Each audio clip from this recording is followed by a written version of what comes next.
It's easy to claim right to abortion, right to abortion, right to abortion, but I'm not sure that people are really aware of who is involved in this right, of what it is, what it means to claim this right to kill a baby, an unborn baby. She tried to abort 2 times, but then it was not working. Like I was not dying. That's the pill that is offered to the women. You want to have freedom, okay, but at the cost of the death of your baby. We will not support you. We will not help you during these pregnancies, because however a pregnancy is something not easy for a woman. I mean, your body changes, your life changes. That's true. That's something that should be counted. It's not something we should avoid to talk.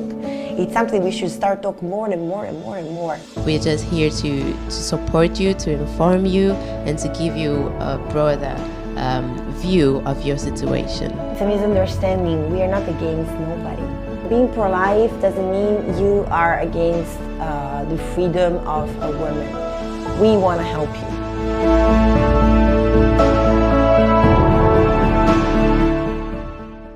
Welcome back to Sing Dancing. My name is Theodora Paul. I'm your host, and today is, I would say, the third special episode from the podcast. Is, let's say, a series, because we had our March for Life yesterday here in Romania. So today is the second day after, or the first day after the March for Life.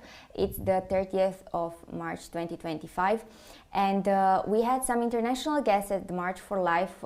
I'm very, very excited, and I was very excited about it, and I'm very happy of what happened. So we filmed with the French already a podcast. So today is the turn to interview some people from Italy who also came especially for the March for Life in Romania. Olimpia Galiberti and Abigail Oppong, benvenute to Romania. Thank you so much for being here. Mulțumesc. We learned that yesterday, and it's our favorite word now. I'm very excited you're here, and I'm very grateful you're here. We too. We are very honored to be here. Thank you. Let's start with the first, probably the most obvious question. Who are you? Tell me about you. What did you study? Let's let our followers to know you a little bit. Sure. I'll go first? Okay. So I'm Olimpia Galiberti. I'm 25. And I'm a trainee lawyer, actually, my normal daily life. But I've been involved in the pro-life since I was born, actually. I will tell you more later, probably. So my field is law, and I love to defend the babies also from a legal point of view. And that's what I studied. So I studied law in Paris and in Florence, where I'm from. I'm from Florence, Italy. And I did a master in international law. And that's where I'm specializing in, basically. So it's family law and international family law, both civil and criminal. So it's in the field, related to the field of family and life, but from a legal point of view, I can say. So you're in the middle of the things. Yes, in the middle. Yes. And you, Abigail? My name is Abigail, and I'm also from Italy. I'm a pharmacologist, so I studied medicine, and then I did a specialization in pharmacology. And I also, that's what I do in my life, but I also am active in the pro-life movement with Olimpia. I work more on the medical aspect, so I like to consult young women who need information and comfort. So I deal with the social aspect and also the medical aspects when it's needed. And when did you first, so you got into the pro-life movement since your birth? Basically. And you, Abigail, when did you got in the movement? Well, I have been working with the founder, who is also a pastor. So we had this bigger movement that is called Purex culture, that is more a purity movement, relationships, and sexuality. So from that movement, she suggested, she had in her heart, God spoke to her to open the a pro-life movement, because we could see that Italy needed that in a society, and a lot of young people didn't have the right understanding of what it meant to be pro-life, and we felt the need to cover that aspect as well. So when she decided to open this other area, she contacted me as well and asked if I was interested to be part, and of course I was, because it's absolutely a value that I hold very strongly in my heart. So it was a pleasure to actually be part of it. It's great you talked about a little bit about the Purex movement. Your representatives from Stronger by Purex. Tell me a bit about your organization. What do you do? So basically, we are born, I think, 2018 or 19, something like that. And I've been involved from the beginning as Abby, but previously, like I was born, if I can give a bigger view of my involvement in this cause. Yes, I was born in a house of a gynecologist who was pro-life and that taught us how to support women. I've always heard in my house stories of emergency, stories of women who could have an abortion from one day to another, and that we should help them, like straight away go and run to the hospital, or run to her, or go into her house and see or answer to call phones in the middle of the night of women who were in need, actually. So I've been raising up with this feeling, and I've never been indifferent or silent to this.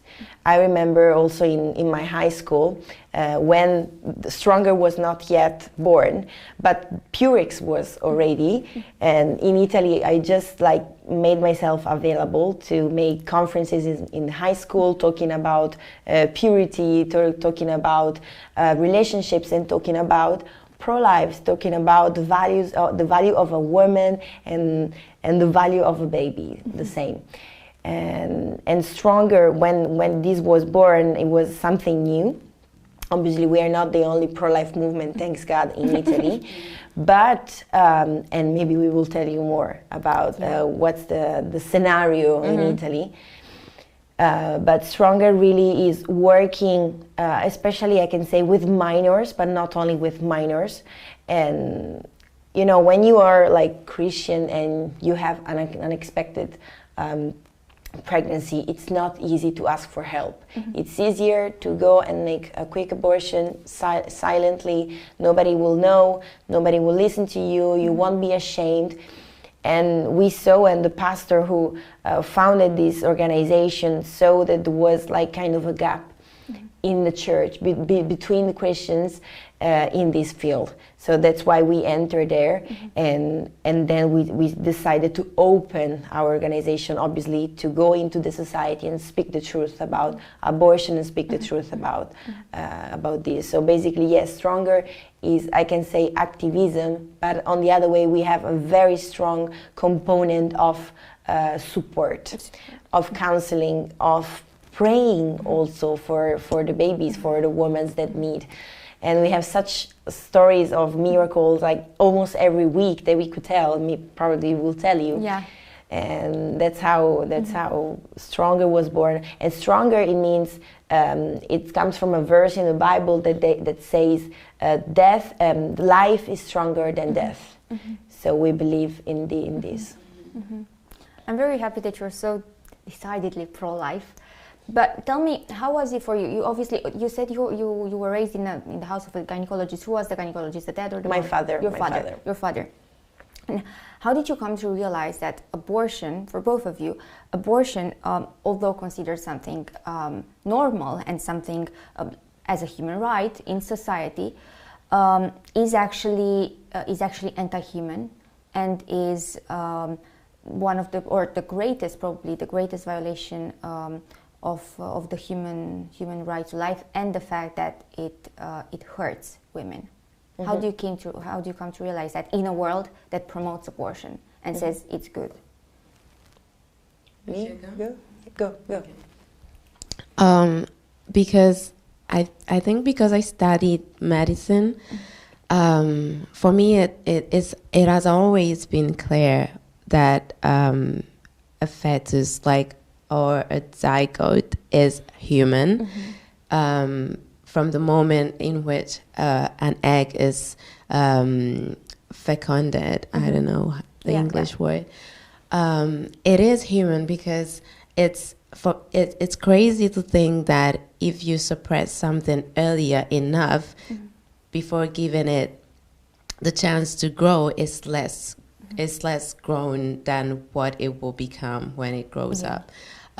So that idea of suppressing something that would otherwise grow and become like me makes me think it's worth it to defend it. Also because it's very fragile, and if the mother who is carrying it is not aware of what she is doing and what is actually going on in her body, and I think it's my responsibility to let her know, hey, there is another option. Hey, this is actually a human being. You should give it the chance to become what it will become. And also because, well, I think I have a very similar story.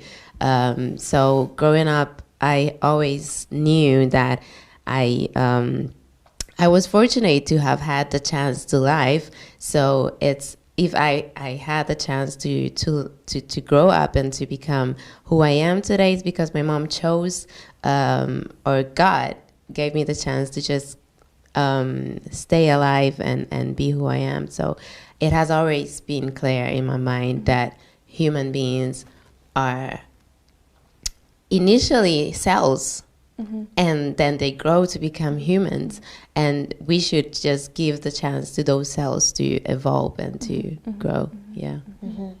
Yes, this is very true.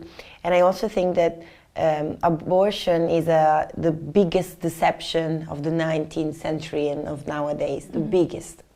If we count the numbers, and most of the people don't count it, they don't say it, or it's a shock to say it, but it's the first cause of death in the world. It causes more death than anything else in the world. And I think it's anti-human from two points of view, from the woman point of view and from the child point of view. From the woman point of view, because we have this struggle in nowadays on social media or everywhere that we say abortion is a right. But we actually forget that abortion is not an abstract right. We have two people that are involved. So it's not something, it's easy to claim right to abortion, right to abortion, right to abortion, but I'm not sure that people are really aware of who is involved in this right, of what it is, what it means to claim this right to kill a baby, an unborn baby. That's how it should be said, because it's the truth. It's not because we are fanatic. We don't care. I don't care. We just care about the truth, and that's the only thing. And so it's like freedom at the cost of death. That's what that's the pill. The pill that is offered to the woman. You want to have freedom, okay, but at the cost of the death of your baby. We will not support you. We will not help you during these pregnancies, because however a pregnancy is something not easy for a woman. I mean, your body changes, your life changes. That's true. That's something that should be counted. It's not something we should avoid to talk. It's something we should start talking more and more and more and more, and taking care more and more and more and more. That's how it works, and that's how we ended up in this world, because our mother cared about our life, and we were there. I was there in the womb of my mother, and from the baby point of view, it's terrible. I mean, we know that babies inside the womb of their mother, they can hear. At a certain point, they can even see inside the womb of their mother. So it's terrible. You actually are cutting off the opportunity of a life to be born, but it's already there, as Abigail was saying. It's already there. Yeah. And nowadays, one thing that my father always saying, everybody knows that is a life. Yeah. We have all the scientific means, all the research knowledge to know that that is a life. And also the doctors know that when they practice an abortion, they're actually killing a baby. We have plenty of testimonies of even doctors that say, today was too strong. I heard a doctor, and after some abortions that he did, he actually said, today I have to go home because it was too much. They know, and also the woman knows, but there's something, this pressure, this social pressure that actually is not real freedom, because you're not really free to choose what you really, the truth. You can choose freely if you know everything, and if you have the opportunity to bring on both solutions. True. And you mentioned earlier about freedom, and that it's the freedom at the cost of the death of someone else. I think it's very important to point that freedom outside of love can lead to disastrous things, and I don't think we can actually talk about like that freedom, because once you do a bad thing,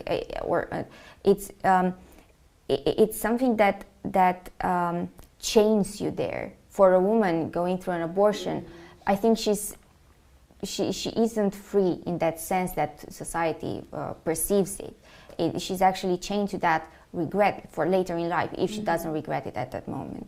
Yeah, but I really like the points you made, and I think they're really, really important and very strong. By the way, stronger. Yeah. And so why do you think is this gap? So you mentioned deception earlier, but can you expand on that? Why do you think is this gap between what abortion actually is and what society perceives it as something good, as something beneficial, as something that's a woman's right? Why do you think that is? Why do you think is this gap? Because we know the reality, we know the testimonies, we know what science says, and then you have all that affirmations that deny testimonies, deny science. Why do you think that there's this gap? Well, first, I think it's the social pressure that comes from the feminist movement. We have a history of feminist movement. You're not really pro woman if you're only offering them one solution and the one that you want. Yeah. The one that you want. You're not really supporting. If I was forced, if I I'm having a pregnancy now and I don't have the means and I don't have nothing, I don't have the support, I'm alone, I don't have a family, of course I will choose abortion. I don't have solutions. And that's the problem, actually. The gap, I think, it's between like what I could be. I'm pregnant. What can I do? What is society offering to me? What can I achieve? Because we are depending on what the society is offering us. Yeah. And as she was saying now, I think it's really a propaganda what they are doing, because you force to think one only thing. There's no real freedom. Where is the freedom if I cannot choose between different things? Where is the freedom when if I choose to bring on my child and give a life to him or to her, I will be socially denied or refused by my parents, or refused by my friends, or my friends will mock me and say, "Oh, you're crazy. How can you think you can manage? How can you think your career can still go on? Why not?" I mean, are we a so advanced society or no? Because otherwise we are advanced just for something and not for everything. Yeah. So I don't like this progressism that make progress just some rights and not the rights of everybody. If we are going on, we have to go on with coherence for all people's life, not for just what we think it's good. And obviously, like historically, it comes from very precise willing of the feminist movement, which, by the way, we are women, we support women, and Stronger really, it's so connected to women. And we know we are not mothers yet, but we know we have mothers, and we are involved with these girls that have pregnancies. And I wouldn't be free to say I'm free to choose life if I don't have the means to do it. And yes, I think it's a wrong misconception of feminism. And I also think it's a result of our fast food society that presents to you the fastest way to solve your problem. Okay, so this is the in the instant situation, you have a problem, so solve it immediately. And they don't present to you a solution that in the long run will benefit you and will bring you happiness. And I think it's also this misconception of my body, my choice, me. It's all about me. It's all about how I feel in my career and this. And they don't think about, okay, there is another person here. There is actually something that cannot be connected to me necessarily. I can just give life to this baby and allow it to be. And there are also options. There are adoptions, and there are people who, families who are willing to have kids and they don't have the chance to because of diseases and other things. And we can also see it as you're given the world a gift and you're just doing something that is selfless from who you are and what you want to be. And I feel like women are not educated enough when it comes to their bodies and when it comes to what is actually their freedom to choose, and they're not presented the information and the instruments to actually make an effective choice.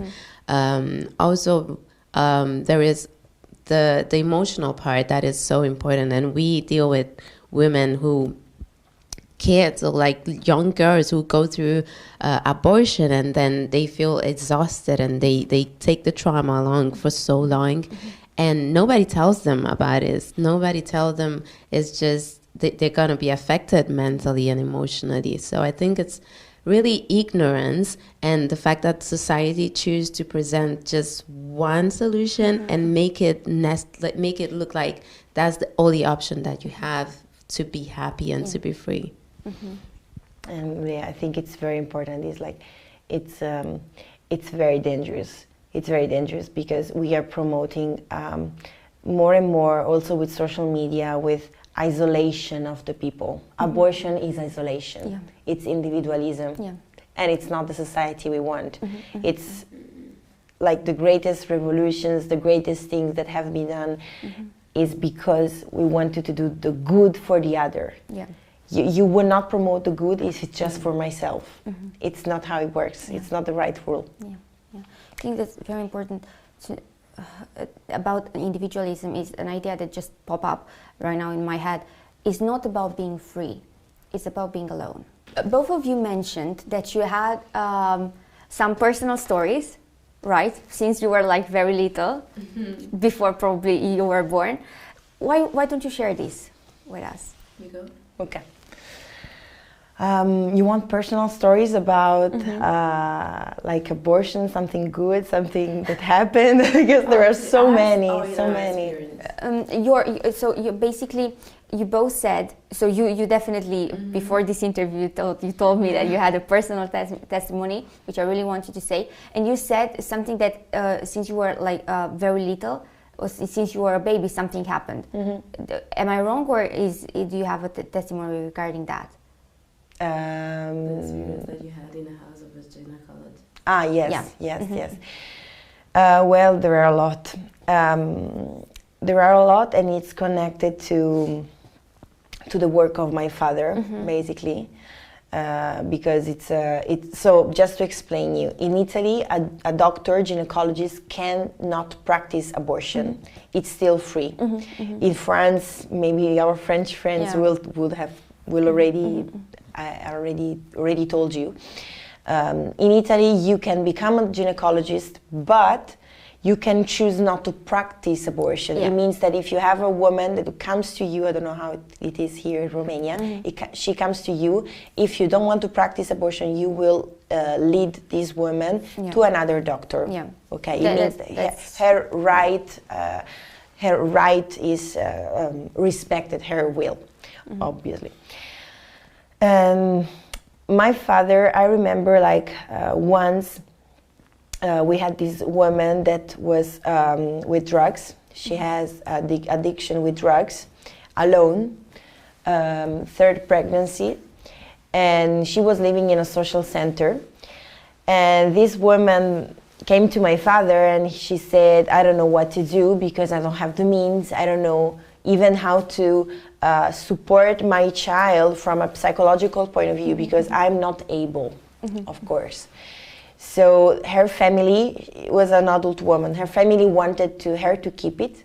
The father was not present.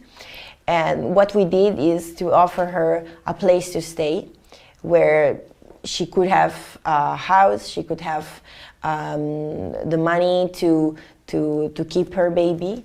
But then in the end, she basically did the abortion anyway. And what I learned, even from the I can say bad experiences, however, obviously she regretted it after. But even if she wouldn't have regretted, from our side, I think we will have to keep and be present until the last very moment. I mean, we're here to say there's another choice until the second before, you know. And there's another story of a girl, she was 22. She's actually also in connection with our movement, and we know her baby very well. She got pregnant very young, university time, alone. And in the beginning, her parents wanted her to do the abortion. So she convinced herself that it was the best choice. It was COVID time, so even difficult. And she always tells that when she was into the table of operation in the hospital, right before she got the anesthesia, right before she got the anesthesia, she felt like a clear no inside her heart. And so she was right before having the anesthesia and doing the abortion, and she jumped off the table and she said, no, I'm not gonna do it, I'm not gonna do it. And today this baby is working and amazing. He's amazing baby. He's 3 years old, I believe. And I mean, what can you say? What can you say? It's like, it's great because you say, well, you couldn't be here, and not because you're not you don't have value enough, just because of a bad choice or a choice of fear or a choice of solitude. And so that's why we will be there until the last moment. That's our call. Great. Yeah, that's very important. Abigail. You want me to tell my personal? Okay, so my mother and my dad, they were not married when they met. When I was conceived, they just met and had a one-night stand, and then she remained pregnant. And she's from the States, so then she went back home, and then she found out that she was pregnant with this stranger that she met on vacation.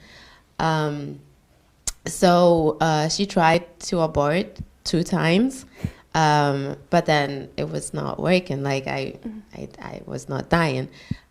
And so the 3rd time, like she did it the 2nd time, she was like, okay, if it's not happening, I'll just keep it. And then my grandmother found out, so then she counseled her, and she decided to keep me. But yeah, I could not be here for many reasons, and I'm so grateful that I am. And I actually find out when I was already grown up. I find out because I was having a pastor prayed for me, and she talked about rejection, and he was like,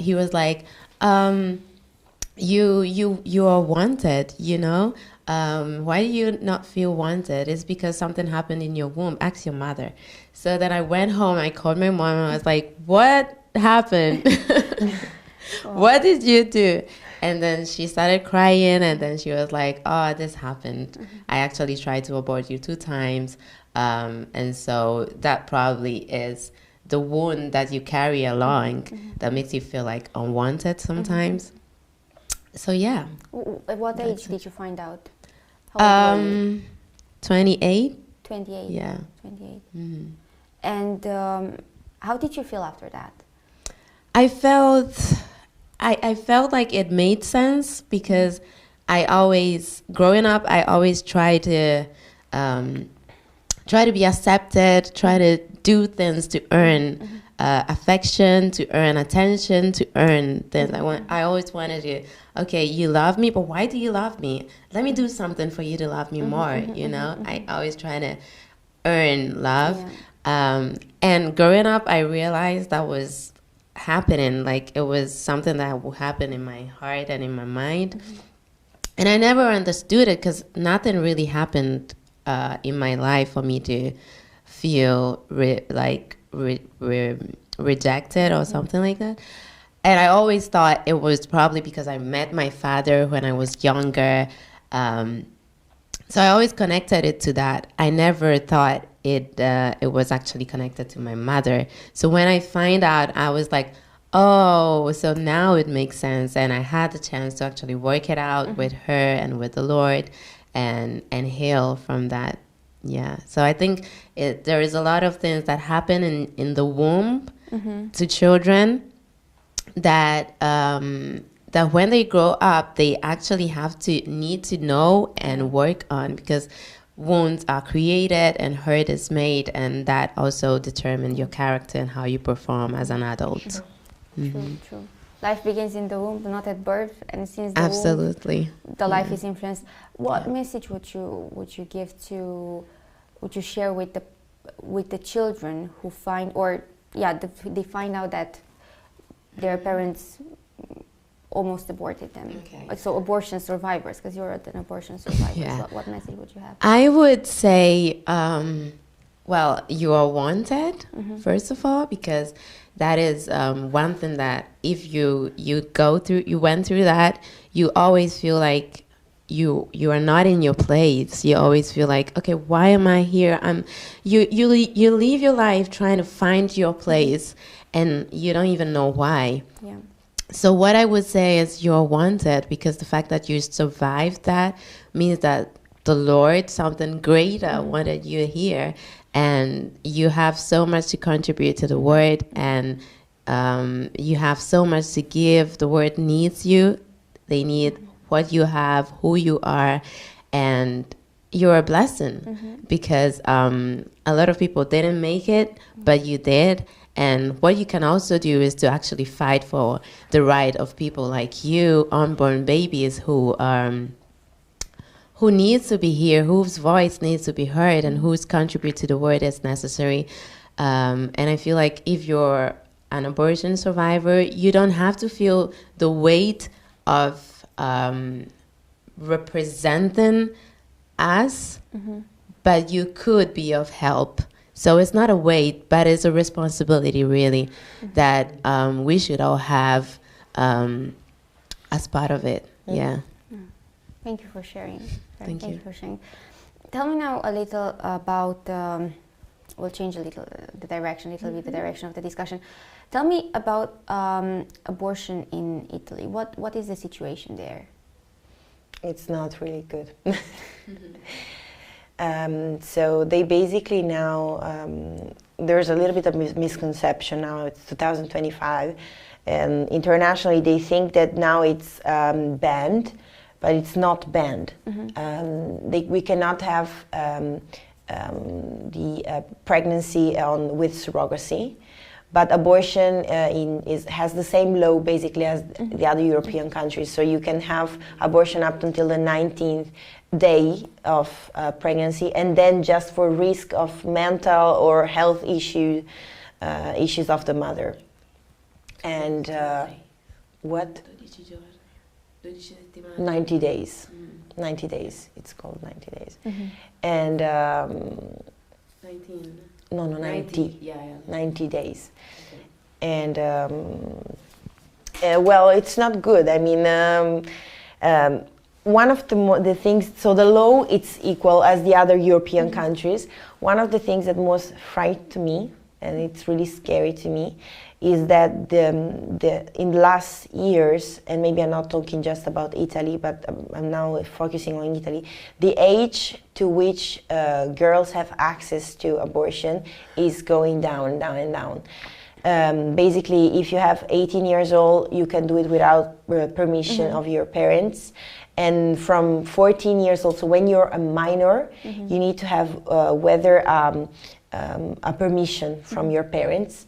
But at the same time, and we have pharmacologists here, girls that are also minors can easily go without a recipe, right, to the pharmacy and ask for a pill, the day after pill, which is abortive, obviously.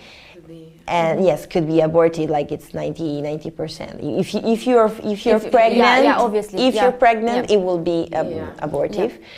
And this is something that it's really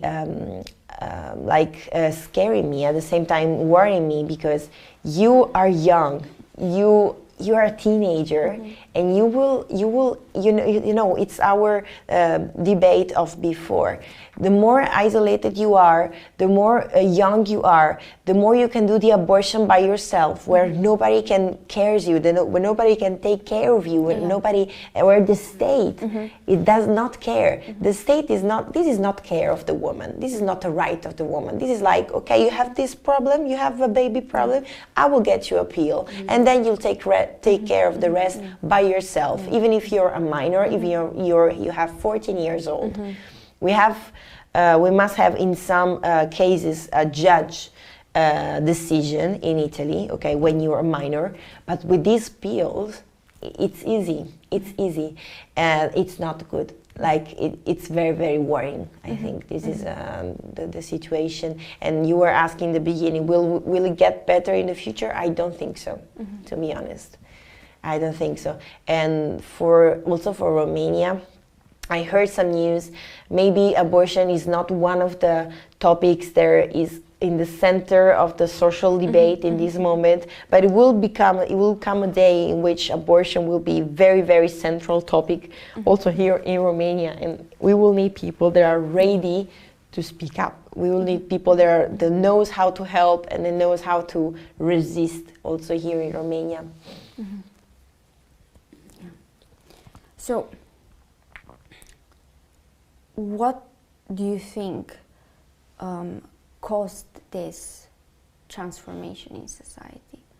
Or, in other words, what do you think is one of the biggest lies the pro-abortion movement uses to get these things done this way and to entrench society in this mindset? I think it's the words that they use to say freedom, to say choice, to say feminism, to say your body, your rights. They are centered the only person who has a voice in the equation, and they make it important. They make the person important. They make them powerful, and that person is the only person in the picture that can make a decision in that moment. And so it's the fact that they make it evolve around the woman who has to make the choice. I think that is powerful, because it's like you love bomb me, you make me feel like I have this huge power and that you are defending my cause, and what you're doing is for me.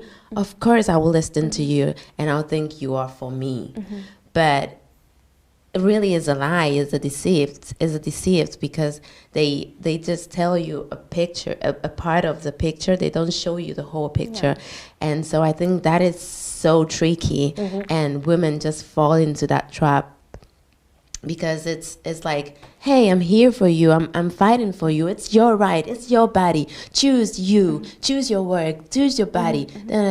So they love bomb the woman and make it feel like, hey, we're doing this for you, it's your choice. But it's really a market, it's an industry that they are founding, that their target is just money. It's sad to say, but that is what it is all about. And they just bring in their attention to something. And I really said it's propaganda, and it really is.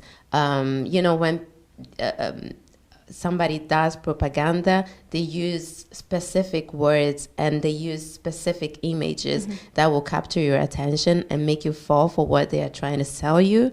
And I think that's exactly what happens. And that's the biggest deceive. The words, the images, the slogans, what they say, what they use to say, the perception, the money. Yeah. That can also corrupt a lot, and I will let you add. I totally agree. And how much money do these industries have? And why it is so supported? Like, there must be, and there is economically. That's why also with the latest measures also in the US, we saw defunding of some of these industries. But it's actually an industry. It is 100%. And I would like to add two things. She was saying there's a picture that is being cutted, and I totally agree. You know who is being cutted the most? The father. Where is the father? It's my freedom. It's my freedom. No, it's also the responsibility of a father. I think here we have a real problem of this new feminism or of this narrative, which is you are alone. Like you see, now you're really alone 100%, but a baby is not there just because of you. It's there because there's a father as well. So the problem here, it's also to give back responsibility to this society, to this generation. And this is key. And this is key because the father is also a very stable part. Also in a couple, when you have a stable partner, it will give you secureness, it will give you safety, it will give you like, okay, it's difficult, but you are not alone, because that's how babies are born, that's how we are made as human beings. And the father has to be present. I think we have to give back and invest and take back in the narrative the role of a father, the role of who is the other creator of this baby. You know, it's important. And yes, I think this is very important. And I think it's funny that when a couple has a baby and they separate, the father has to pay money to maintain the baby. And they make it like it's your responsibility because it's your baby. But then in abortion, you can't have a say. It doesn't make no sense whatsoever, because like in a case I am involved and I'm part of the picture, but in the other case I am not. And men are like, they make it hard for them to even have a say, and they are scared to say something about it because it's just the woman's choice, you know. No. And today we are making a call. Fathers, we want you. we need you. We need you. We need your voice. We need you for this society. We need you for a family. We need you to face difficulties together. It's not true. We cannot face everything by ourselves. We need to be together. And do you have in Italy movements or organizations that are specifically directed towards men, towards fathers? And then talk a little bit about the pro-life movement there. Okay. How many organizations are? I can, like, pro-life fathers. That's what you're asking. If you have organizations, for men, pro-life organizations. I think the pro-life movement involves also some men. I think mainly it's a female. I don't want to say a female cause, but because I know that it's raising. I think the consciousness, the awareness of some young people especially, but also there's a tradition in reality in Italy especially of pro-life movements and men who are actually more pro-life than women who made the abortion law to be passed, actually, because this law was made in 1978, and it was very, very difficult time for Italy, and it's called part of a compromise that the government at that time had made. Basically, they passed the abortion law together with the divorce law, and the excuse of the prime minister at that time, that was Andreotti, was that if he did not allow this law to be passed, he would have seen the government to be fallen. Actually, it was not true. It was an excuse, because at that time in Italy in 1978, we had so many governments, like months. And after some months, the government, was no more anyway. But it was there was a raising of men who were actually so against this law, and I'm talking about La Pira, who was from Florence and a great politician who was strongly against this. I'm talking about Marco Casini. Marco Casini, he was a judge. And he found out why he became pro-life, because in near Florence, he was a judge from Florence, my city, so I have the inheritance. Yes. Basically what happened, he was a judge at that time, and in a villa near Florence, they were practicing abortion with the pump of a bicycle. Yeah. And they were doing it thanks to feminists as Emma Bonino and this kind of stuff. And when they found out it was illegal at that time, when they found out this, obviously the police came out and there was a trial and he was the judge. So for the first time, he found out everything that was going on illegally and torturing basically babies and women. And so he became pro-life, and he opened also a way for the pro-life movement now. And he founded the Movimento per la Vita. My father, he was born as part of this movement, movement for life. And nowadays we have so many different movements that are also from different Christian denominations. Yeah. We have Orthodox, we have Catholics, we have Evangelical. And what we really would like to see and are working for, and I think it's one of the greatest things we can achieve, is really more and more unity as we're working for and we are seeing between pro-life movements. Yeah. That's the key. That's a key, unity. So yes to the fathers, yes to men that are pro-life that can help us and can see the truth, and yes to the unity of the pro-life movement. Wonderful. And because you mentioned the unity of the pro-life movement, you're here in Romania because of the March for Life. So there's a unity that's building, I think, in Europe regarding the pro-life movement. Tell me, in the news, there's often it says the anti-abortion movement, or the anti-abortion march, or the anti-abortion volunteer, or whatever it is not pro-life, is anti-abortion. Why is it so important to make this difference between anti-abortion and pro-life? Why do you think we use pro-life and not anti-abortion? Do you want to say something? Yeah, then you continue. I think words are so important. So the right word, saying the right word can make a whole lot of difference.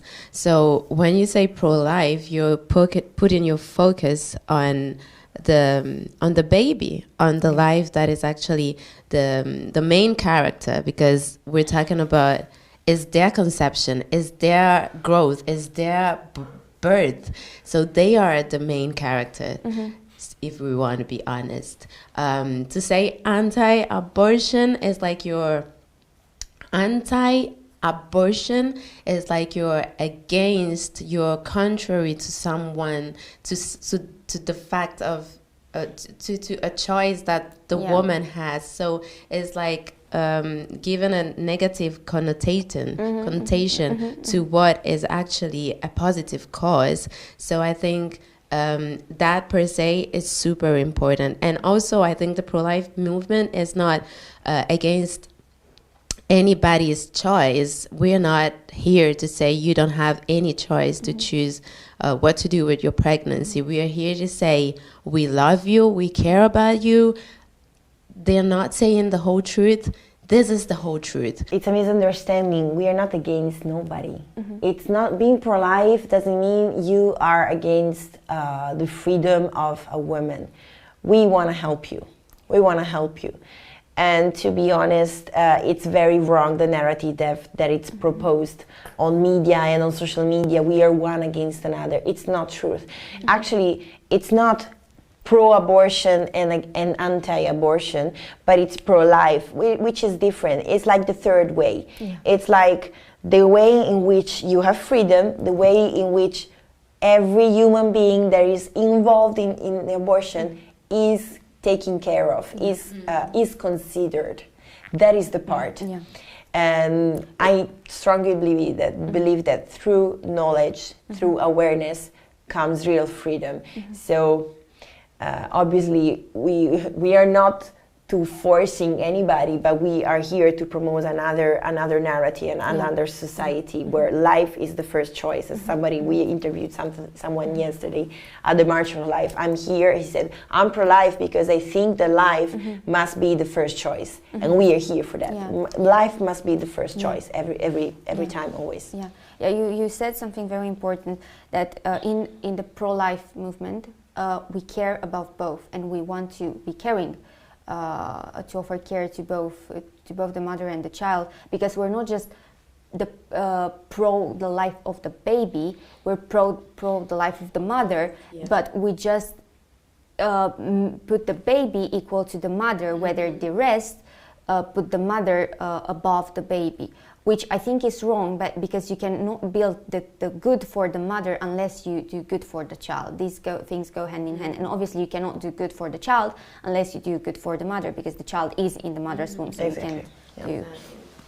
Yeah. So what advice would you give to a teenager, a boy or a girl, doesn't matter, who doesn't really yet understand the issue of abortion, especially in this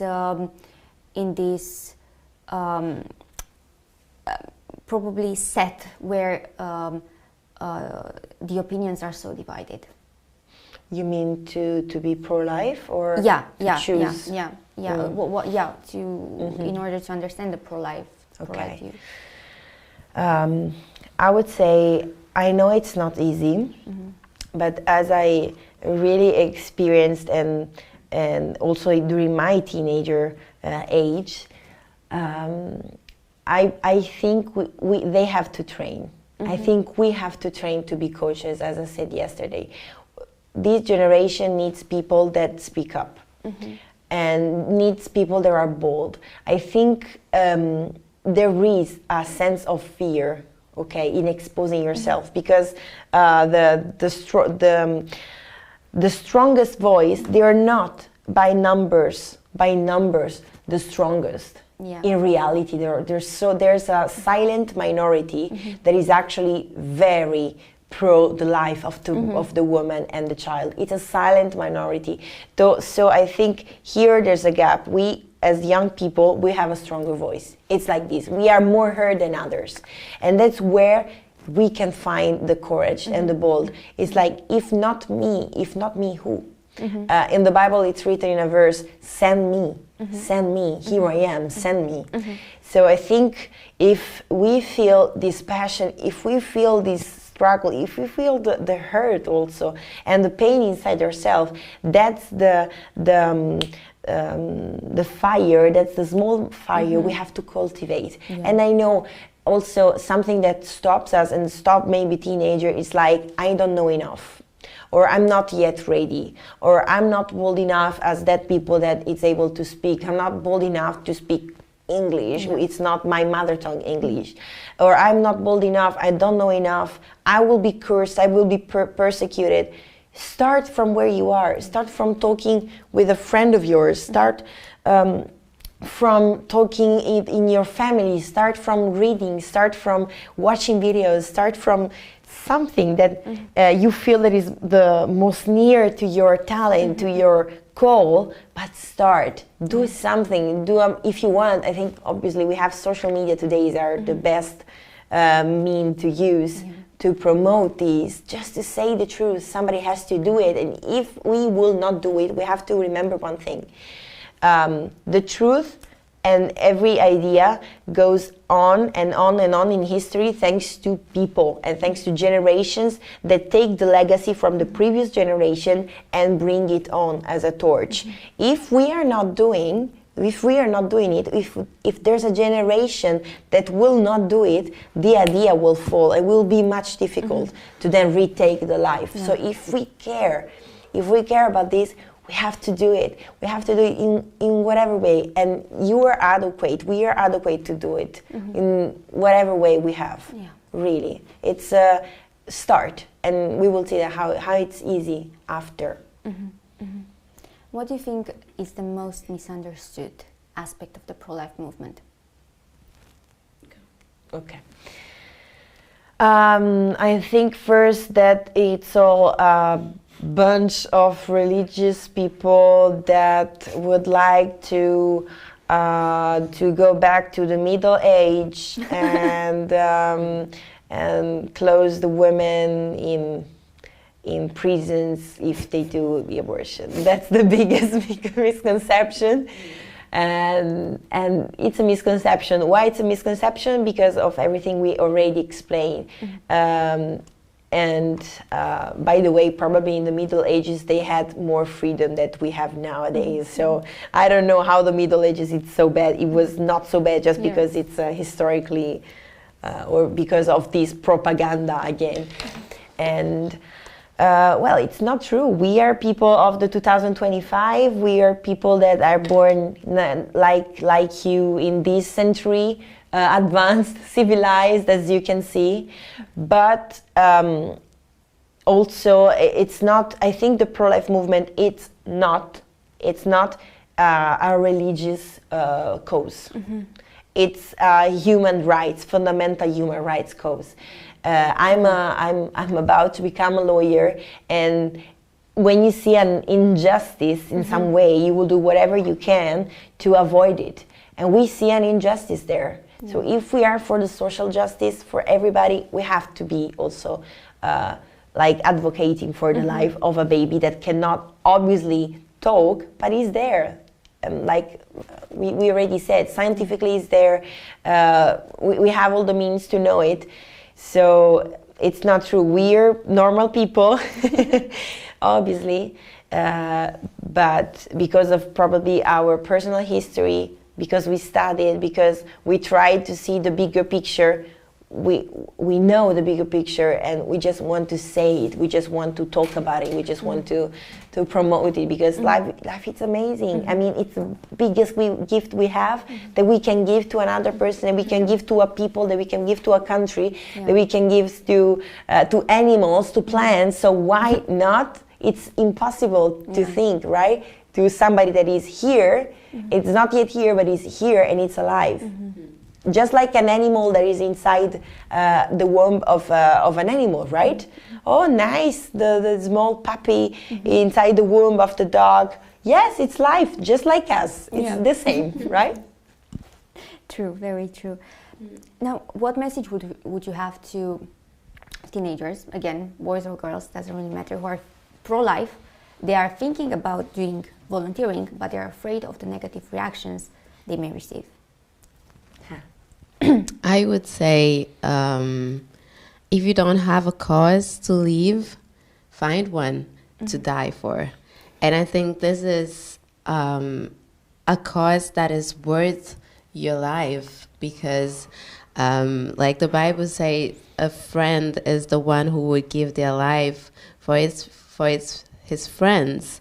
And I think to live for a mission is actually something that you don't only do for yourself, but you do for your generations to come, and you leave a legacy of truth and resistance. And I think it's so attractive, and it's so it gives me so much joy to see young people who, whatever it is, the cause, but they have a cause, and they are willing to fight for it. You have to believe in something. You have to be yourself in a world that homologs you in a way and wants you to think a certain way and be a certain way and dress a certain way. You have to have your own personality. And if you are pro-life and you believe in this, you have nothing to lose but just express it. Like your friends, they are probably being themselves, and if they are not, they're probably confused about their own identity and they don't have a cause. You can choose to stand for yours and to influence them, because I think it's when people who don't have a cause see you convinced about something, even if they don't agree, they will respect it, and they will respect you. And if you respect yourself, if you know that this is who I am and this is what I stand for, and I'm just gonna say it, and I won't apologize for having a say. And society loves that. Yeah. I mean, we think we're not cool, but they look at us and they want to be like us. They want to be that bold to say. They are bold. Yeah, they will look. They always look at us and they think, "Wow, I want to have your faith. I want to have the courage that you have to say the things that you say, even though I don't agree." They always say it all the time. Yeah. And so I think it's fascinating, and it's a way to change the world. Even in your little, we always say we want to change the world, you know, when we are little kids, and we say, oh, when I grow up, I want to change the world. This is a way to change the world, actually. And it takes so less effort. It just takes your voice, and it really will make the difference. Yeah, and I would dream big. You're young, you're a teenager, dream big. Write what you want to see in your society, and start doing it by where you are, in your school, in your university, in your family. Start doing it, but dream big. I mean, really, it's not a joke that you say, oh, you're young, you have all your life before you, you have all, the world is for you. Actually, it's true. You want to do something. You have the strength, you have the talent. Dream big, really, it's important. Thank you. Now, finally, the last question. I want each of you to tell me in 1 minute or less, why are you pro-life? Okay. Yeah. Okay. I'm pro-life because I love the life of everybody, and I respect the life of everybody. And I dream a world where the life of everybody is really taken in consideration, and where there's no misconception, where there's no pressure for a woman to choose freely to have a baby and not to be forced to have an abortion. I dream a world in which a baby is welcomed as a gift, in which we can really express our love also for life. I wish a world where there's no fight, where there's no one against another when it comes to life, but there's unity, but there's joy, and there's a real common ground to fight for. That's the most important thing that will last forever, love and life. And it's something not so abstract, but it's true, and it deals with our own personal lives, and it deals also with the life of the future generations. Thank you. I am pro-life because I believe in justice. I believe in a life where the strongest doesn't domain over the weak, and I believe in equality. I believe in life, in every stage of it, and I believe that if there are something that I would be willing to die for, is life. Yeah. Thank you, girls, for this precious conversation we had. It was absolutely lovely. Thank you very much. Thanks to Thank you for having us. Mulțumesc. Thank you, Romania. It was a real honor for us, really. For us as well. For me personally as well. Thank you everyone for watching this beautiful episode of Seeing the Unseen. The podcast will be back with more content that will help us see the value of life. See you soon.